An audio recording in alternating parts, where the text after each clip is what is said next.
แซ่บหรือเปล่าแม่แซ่บลูกแซ่บเนาะมันก็มาแต่มืดมาแต่มันมืดผู้แต่บ้านผูกแขนบ่าวสัญญาถึงมันส้นเนาะเอ้าพูดได้ครับแค่ลายให้พรนะแม่น้องตุ้ยบ่เป็นบ่เนาะเป็นทำคุณคืนไปช่วยเหลือกันให้อยู่ดีมีแหงไว้ซา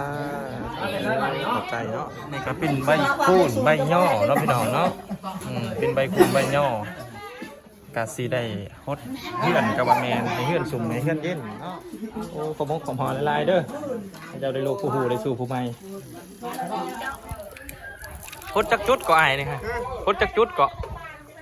เศร้าฮดเสาถูกเสาบ่หรือว่าได้ให้เฮือนสุ่มเฮือนเย็นเนาะให้อยู่เย็นเป็นสุขกับว่าแมนใจร้ายเป็นใจดีเสื้อละน้องเต้ยแล้วก็น้องๆให้เป็นใจดีมีแต่ความสุขความเจริญเจ็บอย่าได้ความพยายามมีสาธุ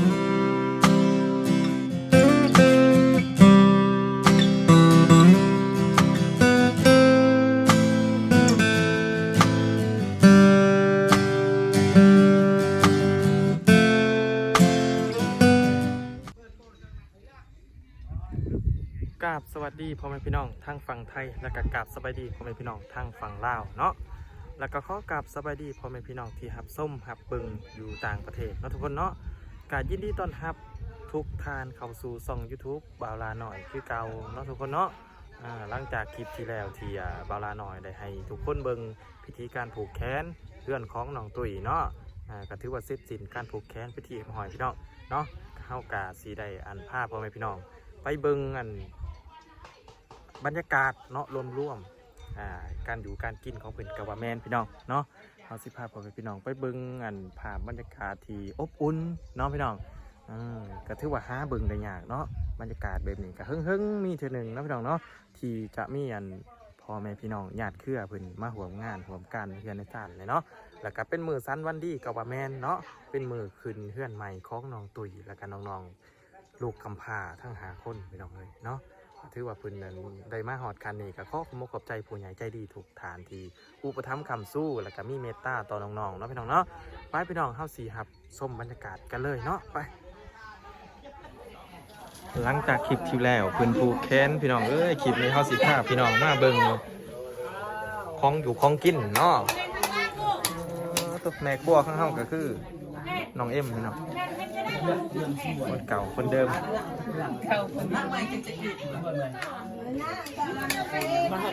แซ่บหรือเปล่าแม่แซ่บลูกแซ่บเนาะมันก็มาแต่มืดมาแต่มันมืดผู้แต่บ้านมาแต่ในบ้านนี่บ่ไปเห็นว่าเป็นเช้าทุกท่านแม่แล้วลูกมาหาถึงบ้านเช้าโดยกระทางใกล้กับว่าแม่เนาะเพื่อทีมงานเฮาสิมาฮอดโอ้ใกล้พี่น้องเอ้ยคิดว่ามาขึ้นแต่เช้าเลยเมื่อเรื่องพระอันนี้ช่วยเลยนะเมื่อนี้ยังสิเมื่อปล่อยควายต่อเนาะร้านอ๋อซ้ายแต่ก็คือควายไม่ใหญ่เป็นกะร้านสิไปปล่อยครับพี่น้องเนาะจะกินได้มั้ยผูกแขนบ่าวสัญญาถึงมันส้นพี่น้องเอ้าพูดได้ครับแค่ลายให้พรนะแม่น้องตุ้ยบ่เป็นเนาะเป็น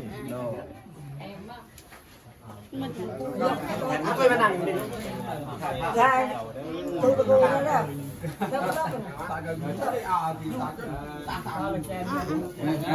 อ้าวผูกกับผูกอ้าวให้อยู่ดีมีแหงได้คนใดคนใดให้ยิงให้หายได้โทษอย่ามาผ่านมานอย่ามาเบียดให้ร่ำให้รวยตอนนานี้ให้ทำคุณคืนไปช่วยเหลือกันให้อยู่ดีมีแหงไว้ซาเข้าใจเนาะไหนถึงผูกแขนอบอุ่นคือร้ายด้วยพี่น้องดีใจอยู่ป่ะเลยเอาหัวลงก่อนเลย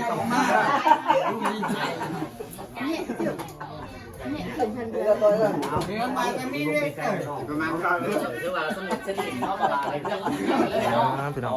เขาสิเก็บภาพบรรยากาศในงานจนจบพี่น้องเนาะเขาจังสิได้กลับบ้านเนาะแล้วก็สิได้ไปเคสอื่นเนาะก็คือหลังจากจบ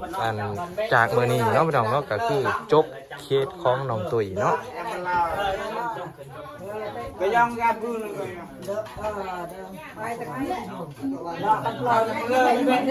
คลิปนี้เฮาอาจจะบ่ได้เว้าหลายเด้อพี่น้องเด้อเพราะว่าเสียงค่อนข้างที่จะต้นเนาะบางเทื่อเฮาเว้าอาจจะสับสนก็ฟังสิบ่ฮู้เรื่องเนาะก็ให้ภาคมันเล่าเหตุการณ์เราความเป็นจริงให้พี่น้องเบิ่งแล้วกันเนาะพี่น้องเนาะเฮาอาจจะบ่ได้เว้าอาจจะบ่ได้บรรยายหลายเนาะ ดีใจดำนองพื้นค่ะดีใจหลายหมู่กระมอนอ่ะเขาพรมคนละพื้นได้ไอ้ซื้อไห้ว่านหมู่คนละห้องข้างหมดคนละห้อง สิมาเบิ่งคนให้เพิ่นกินเป็นตาแสบเนาะแสบเนาะ อันนี้ก็มันดังเด้อเป็ดกบกินเขากินแตก พี่น้องเด้อพี่น้องเด้อ เขากินน้ำบานเนาะ เขากินน้ำพี่น้อง แมนเนาะทุกคนเนาะ กินพี่น้องเช่น ไอ้ยังไม่จะเอาหมดเราเลยเอาหมดกินบ้างใช่ไหมเป็นของผมก็ห่อไปเอาหมดผมจะมาแค่นี้ไม่ยาวดีทุกวันอันนี้ก็ได้ กินแล้วผมบอกคุณยายกินเครื่องแสบสิว่า เอากินอีกอิ่มเด้อไปเท้าเด้อกินอีกอิ่มเด้อ กินบีมไปได้แก้ว คนเขาคนอาม่าย่าย เนื้ออันกันทุกคนก็ยอม นี่ก็เป็นใบคูนใบย่อเนาะพี่น้องเนาะเป็นใบคูนใบย่อกะสิได้ฮดเฮือนกับว่าแม่นให้เฮือนสุ่มให้เฮือนเย็นเนาะก็คือเฮาหนังเบิ่งกันเพิ่นผูกคอต่อแขนกินข้าวกินน้ำเมื่อกี้เนาะเขามาเบิ่งทางในเนาะพี่น้อง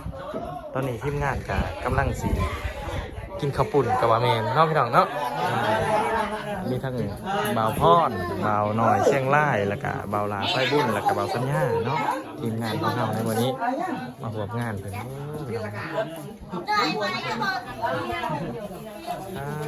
บ่าวพรสบายดีเด้อบ่าวพรสบายดีกินกันไม่ต้อง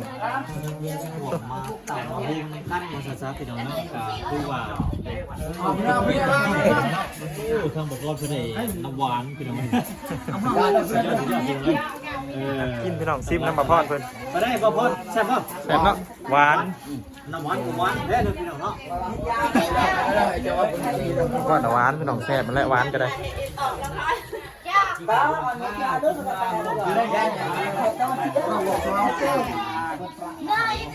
สบายดีเด้อไอ้แก้ว สวัสดี เป็นยังไงกินข้าวแล้วบ่กินแล้วเนาะข้าวปุ้นได้ใส่ข้าวปุ้นกัน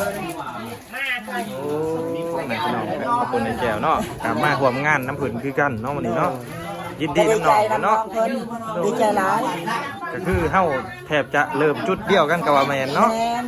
เขาก็คิดแต่เริ่มแรกนะว่าง่ายๆเนาะ โด เคยทุกข์เคยยากแต่นะแมน เฮาก็เคย เคย ชี ผ่า วิ น ต มาแล้ว อยากว่าเริ่มต้นจุดเดียวกันกับน้องตุ้ยเลยกับว่าแม่นเนาะ โดย จากไอ้แก้วก็น่าจะเข้าใจความรู้สึกเนาะเพราะว่าไอ้แก้วอันผ่านมาก่อนเนาะ เคยผ่านแล้ว โอ้ โดย พี่น้องแก้วเป็นดีใจน้ำเนาะพี่น้องก็มาเมิดครอบครัวเลยวันนี้โดยทั้งคนนำบอกนำหวานคนเครื่องเรื่องของสานกับว่าแม่นเนาะ มาดูนี่แต่แบ่งกันไปกินกับคุยกับแบ่งไงให้แก้วน้ำมันเยอะ เราจะไปเบิ่งงานบอลเป็นตักกระปุ่นต่อพี่น้องมาเบิ่งห้องครัวพี่น้องวันนี้บอลตักกระปุ่น ในมันเป็นแบบเนี้ย อันนี้น้ำกระปุ่นพี่น้องอันนี้น้ำบ้านเนาะอันนี้น้ำบ้านพี่น้องเป็นกระสีใส่สูบย่างแล้วก็ใส่โฟมเนาะใช่ละกระปุ่นเขาได้สิพอคอยเด้บ่มีมีนะตักให้ได้อยากคือกันได้ด้วยเนี่ยหรอ ห้องไว้แล้วไว้บันเดียวจุดจิ้ม ฮะให้เป็นตักกระปุ่นกินใส่ซ้ำใส่ฮะแหละ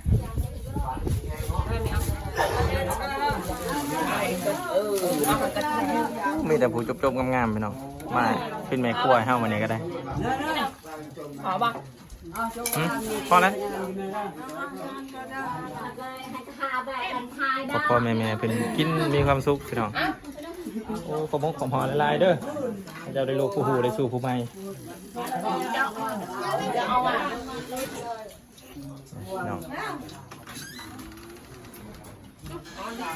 น้องเอ็มเป็นตักให้บอลาหน่อยกาสิทำการซิมนะพี่น้อง ก่อนอื่นนะครับขออนุญาตหนังซีวางนี้แหละหนังซีวางนี้เลยพอนี่เราได้ข่อยนี่พี่น้องคือตาหอนทองเนาะบันมาบ่พรกินน้ำกันพี่น้องเบิ่งก่อนนี่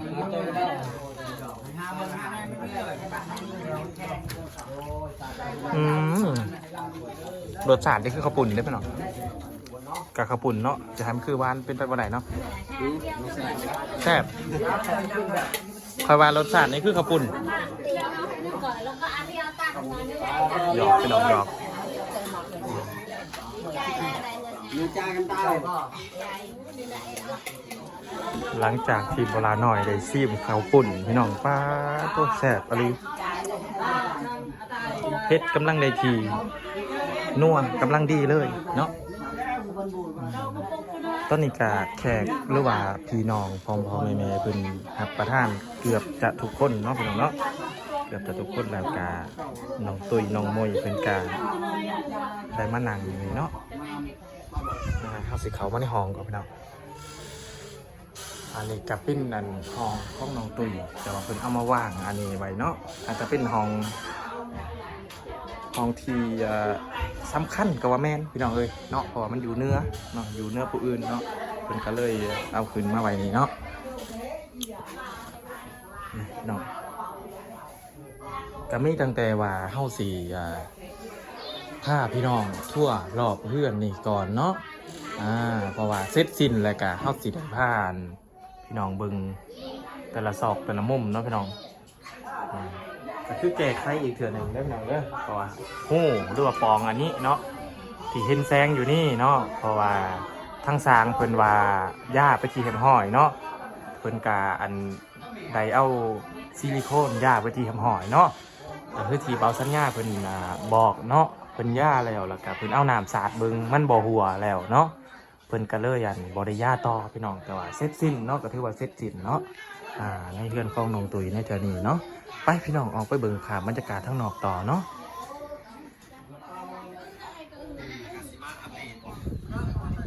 โอ้พี่น้องบรรยากาศดีเนาะหลังจากเข้าลงมาแต่ถึงเฮือนเนาะพี่น้องเข้ากับสีผ้าพ่อแม่พี่น้องทั่วเฮือนเนาะสอบถูกมุมของเฮือนน้องตุ้ยเนาะกระแทบจะเป็นคลิปอันสุดท้ายกว่าแมนเนาะพี่น้องเพราะว่าเสร็จสิ้นภารกิจแล้วเขาก็จะได้เดินทางไปเหตุทางอื่นเนาะทางนี้กับน้องเพิ่นก็ถือว่าได้อยู่เฮือนใหม่แล้วเนาะเพิ่นก็จะอยู่ดีไม่แห้งแล้วบาดนี้เนาะจังหน่อยเขาก็จังสีผ่านพ่อแม่พี่น้องไปเบิ่งเทิงๆต่อเนาะแต่ว่าตอนนี้เฮาสีทั่วห้องเฮือนก่อนพี่น้องไปกันเลยพี่น้องไปทางลุมนี่จะเป็นครอบครัวของกันเอื่อยไอแก้วเนาะเป็นนั่นภรรยาของไอแก้วเนาะพี่น้องเนาะจังหน่อยจังเขาไปถามพี่น้องนี่พี่น้องอันนี้ห้องน้ำไหลเนาะหรือว่าโถของน้ำไหลทั้งภายใต้บาลาหน่อยนี่อยากให้มันตรงเนาะพอมันบ่ตรงเลยอยากให้มันง่ายเขาต้องเอาทั้งอันบอลชุดนี่เขาไปทั้งในอีกพี่น้องเนาะแล้วก็หาอันห้องทั้งลุมเวลาน้ำตกน้ำลงมามันจะบ่เจือนเนาะถ้าเป็นไปไหนก็จะให้เทปูนอะไรพี่น้องทั้งลุมเนาะต้องหาอันแนวมาค้ำเมียนเพื่อว่าให้มันลมพี่น้อง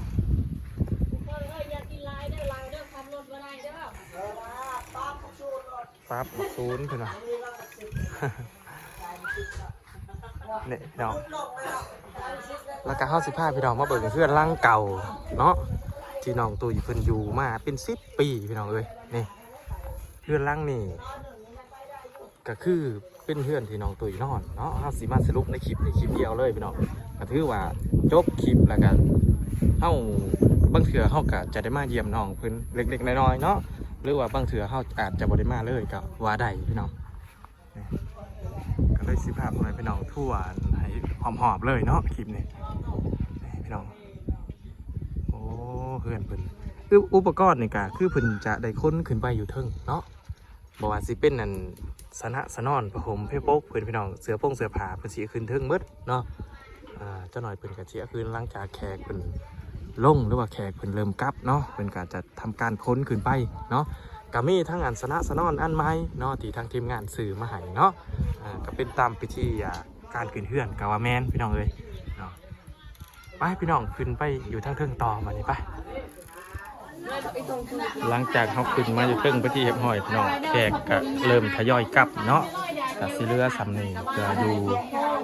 เพราะอุ่นเฮือนก่อนกับว่าแม่นพี่น้องเนาะตื่นขึ้นก็กำลังกินหวานอยู่อันนี้ของที่เรือคือว่าของอยู่ของกินที่เรือนี่เพิ่นจะแบ่งกันได้พี่น้องเนาะก็คือแบ่งนี่พี่น้องเพิ่นก็แบ่งเป็นทงเนาะเพื่อให้เครือญาติหรือว่าให้พี่น้องเพิ่นเนาะอะไรที่มันเรือกินก็เพิ่นจะแบ่งเนาะพี่น้องเนาะน้องตุ้ยนี่ยังบ่อิ่มป่าถูกต้องเลยยังไม่ทันได้กินโอ้คือว่ายังไม่ทันได้กินโดย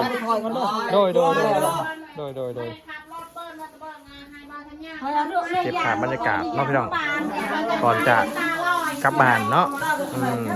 ให้พี่น้องดูลายที่สุดเท่าที่สิลายใดเนาะ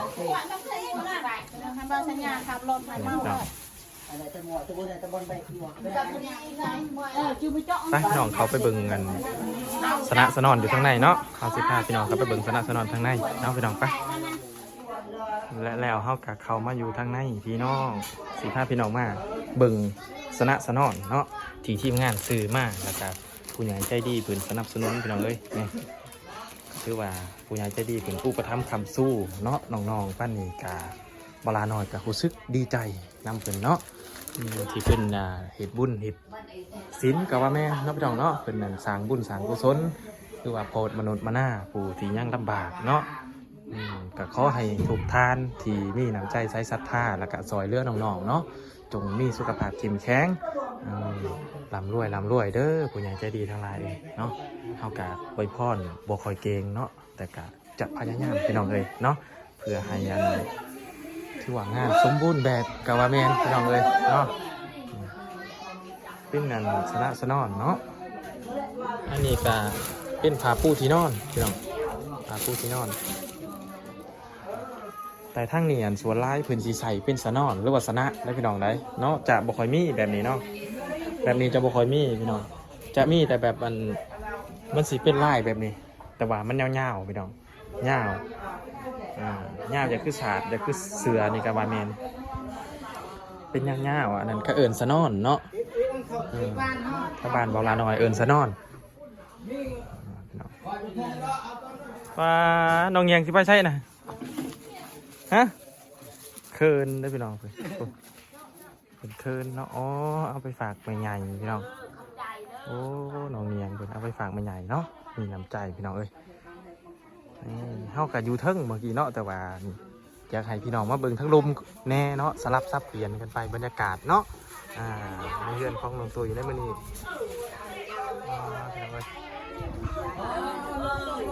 โดยเมื่อแล้วป่ะแม่เมื่อแล้วป่ะกลับเลยพี่น้องก็ถือว่าเป็นนั่นมกน้ำใจเนาะเล็กๆน้อยๆ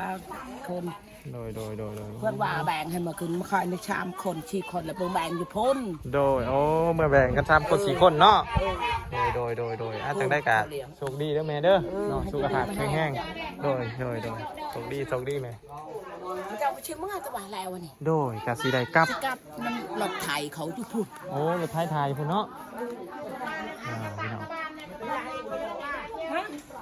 หลังจากเสร็จสิ้นพิธีอยู่เทิงเพิ่นกะสิมาฮดเนาะพี่น้องเนาะเพิ่นฮดพี่น้องฮดจักจุดก็อายนี่ฮะฮดจักจุดก็เศร้าฮดเสาถูกเสาบ่หรือว่าได้โอ้ฮดเขาว่าฮดสีแจ้บ่พี่น้องเป็นฮดให้เพื่อนสุ่มเพื่อนเย็นเนาะอายุเย็นเป็นสุขกับว่าแมนพี่น้องเป็นฮดเนาะที่ตามที่เบาลาว่าเอาไว้ว่าคู่นี่เพิ่นเสียเอาไว้ฮดเพื่อนกะตามที่ขาดดาวไว้พี่น้องเอ้ยอ๋อเลือดแหละขึ้นไปไว้ทั้งเทิงโอ้นี่ พี่น้องเพิ่นฮดสำเนียงแล้วเพิ่นก็จะได้กลับขึ้นไปเนาะเพิ่นเสียขึ้นไปไหวอยู่ห้องพูดอะไรพี่น้องห้องน้องตุ๋ยเนาะก็คือฮดสีแจ้กันได้เพื่อให้สูงให้เย็นพี่น้องเลย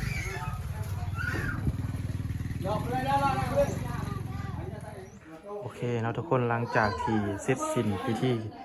การขึ้นเฮือนของน้องตุ๋ยแล้วก็น้องๆเพิ่นทั้ง5คนเนาะพี่น้องเนาะเฮากะสิให้น้องๆเพิ่นมาขอบใจผู้ใหญ่ใจดีที่อุปถัมภ์คำสู้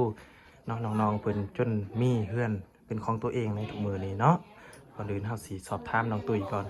เป็นจังได๋หัวหน้าครอบครัวเฮามีความสุขแบบมีความรู้สึกแบบใดแน่ที่มีเฮือนแหละดีใจโอ้โหดีใจน้องเงียงเด้ดีใจและน้องมุ้ยเด้ดีใจอยู่แจ้น้องมุ้ยก็ได้เนาะน้องๆเพิ่น2คนนี่ดีใจอยู่บ่โดยเนาะดีใจเนาะกะสิให้น้องๆเพิ่นขอบใจผู้ใหญ่ใจดีก่อนเนาะน้องตุ้ยเริ่มก่อนเลย ขอบใจหลายๆผู้ใหญ่ใจดีเสื้อละน้องเต้ยแล้วก็น้องๆให้ผู้ใหญ่ใจดีมีแต่ความสุขความเจริญความเจ็บอย่าได้ความพยายามมี สาธุน้องมุ้ยเด้น้องมุ้ยว่าบ่เป็นเนาะก็บ่เป็นหยังเนาะพี่น้องเนาะก็ซ้ำนี้ก็ถือว่าผู้ใหญ่ใจดีเพิ่นก็รับรู้แล้วก็ซึ้งเนาะโดยใจแล้วก็หลังจากจบคลิปนี้แล้วก็เฮาสิได้ไปผู้และอัปเดตทางแม่คำตาต่อเนาะพี่น้องเนาะแล้วก็บ่มีหยังหลายพี่น้องเอ้ยคลิปนี้ก็สิขอจบคลิปเพียงเท่านี้เนาะแล้วก็สิขอกล่าวคำว่าสบายดีพี่น้องโดยสบายดีเด้อ